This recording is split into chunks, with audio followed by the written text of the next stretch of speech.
Tuhan bersamamu. Inilah Injil suci menurut Santo Yohanes.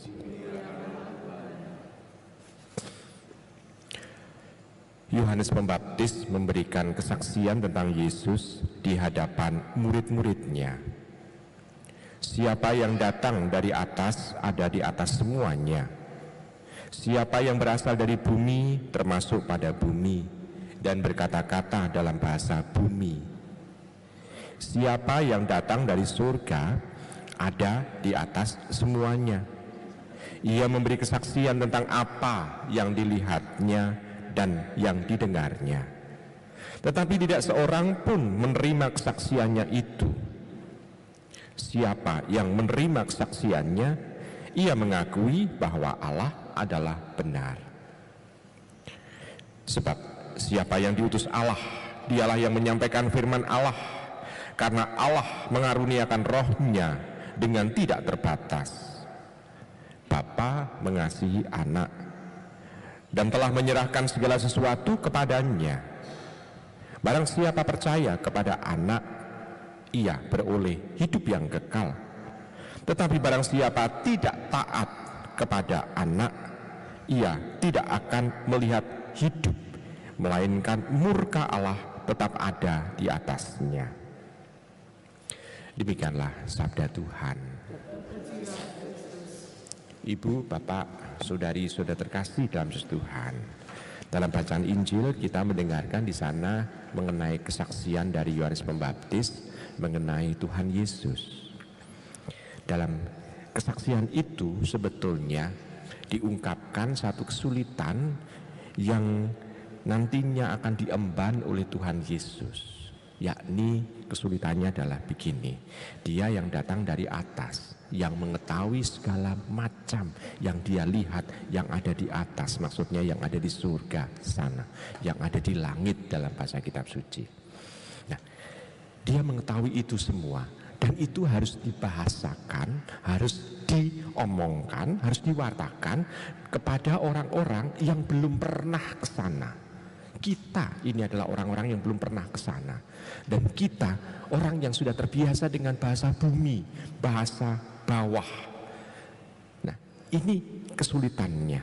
Jadi yang diwartakan oleh yang turun dari surga itu adalah kesaksiannya mengenai apa yang dilihat, apa yang dirasakan di surga sana, yang harus diwartakan dan harus bisa ditangkap oleh orang-orang yang ada di bumi yang belum pernah ke sana. Ini kesulitannya. Nah, sekarang bagi diri kita, orang yang sudah percaya kepada Tuhan, bagaimana cara supaya kita bisa tahu apa yang disabdakannya ini adalah yang berasal dari sana? Maka kita harus bisa memahami lebih dalam lagi mengenai apa yang diwartakannya. Dan kita juga diharapkan bukan hanya melalui tahu apa yang diucapkan dari mulut saja, tapi kita diharapkan juga tahu apa yang dirasakan, yang ada dalam hati orang yang menyampaikan pewartaan itu. Maka kita sebetulnya supaya bisa memahami secara baik, kita harus merasakan dan mengalaminya, dekat, selalu dekat dengannya. Karena kita bisa melihat begini, apa yang disaksikan di langit sana harus diwartakan dengan bahasa bumi. Jadi dengan bahasa yang di bawah, yang berbeda. Maka kita harus bisa merasakan itu. Bahasa Indonesia dan bahasa Jawa saja kita mengalami kalau menerjemahkan akan ada kesulitan, kan? Ada kesulitan. Kita misalnya suami istri, basa Jawa ini kan hanya satu kata, garwa, bojo atau sema. Kalau mau mengatakan suami, kita harus menjawab apa?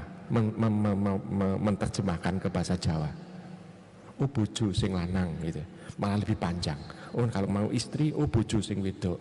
Nah, kita bisa melihat ada sesuatu rasa dalam setiap kata.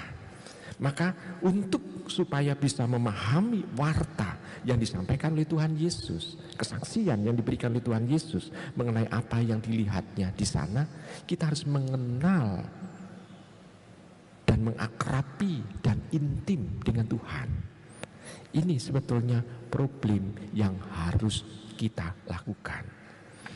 Maka sekarang kalau kita hanya memperlakukan Tuhan sebagai tokoh yang kita andalkan untuk mengabulkan setiap doa, maka omongan yang harus kita lakukan ini, yang kita omongkan ini harus juga bisa dirasakan oleh Tuhan juga.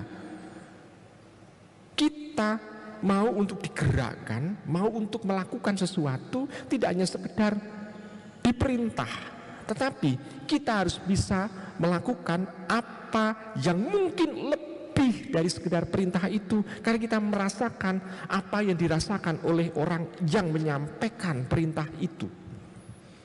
Misalnya, ibu bapak sebagai suami istri akan melakukan apa yang dikehendaki oleh pasangannya, walaupun pasangannya mengatakan sedikit kata, karena dia bisa merasakan apa yang menjadi kebutuhan dari pasangannya, sehingga seolah-olah bisa memberikan apa yang lebih dibanding dengan ekspektasi yang mungkin diharapkan oleh pasangannya.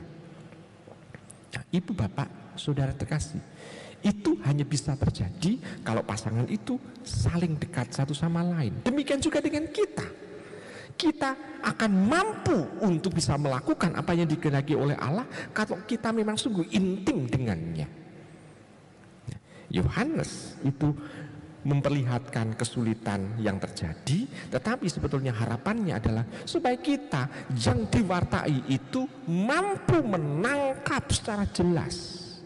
Maka kita juga dituntut tidak hanya sekedar mendengarkan saja, tapi kita dituntut untuk ada gerakan mendekat dengannya, mencoba untuk bisa merasakan dan memahami secara betul. Saya kembali mengulang-ulang itu supaya kita bisa merasakan itu. Dan juga yang betul-betul membanggakan kita, kalau kita ada gerakan untuk dekat dengan Tuhan, Tuhan sudah mengaruniakan rohnya kepada kita, sehingga kita bisa menangkap secara jelas apa yang mau untuk kita lakukan. Roh itulah yang memampukan kita bisa melakukan secara baik. Roh itu pula yang menggerakkan kita untuk senantiasa bisa selalu setia, akan selalu dekat dengan Dia. Roh itulah yang membuat kita bisa melakukan yang sungguh-sungguh luhur di hadapan Tuhan. Ibu, bapak, saudari, terkasih dalam Yesus Tuhan, maka ada unsur yang penting.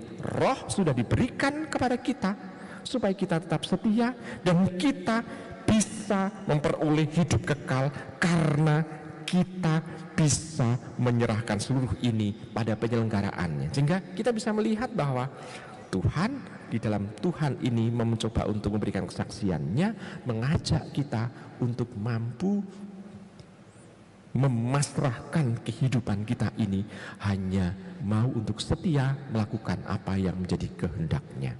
Tuhan itu yang seolah-olah sudah merencanakan, dan kita memang mempunyai yang namanya kehendak bebas. Setiap manusia punya kehendak bebas, maka kehendak bebas ini mau kita pakai untuk apa?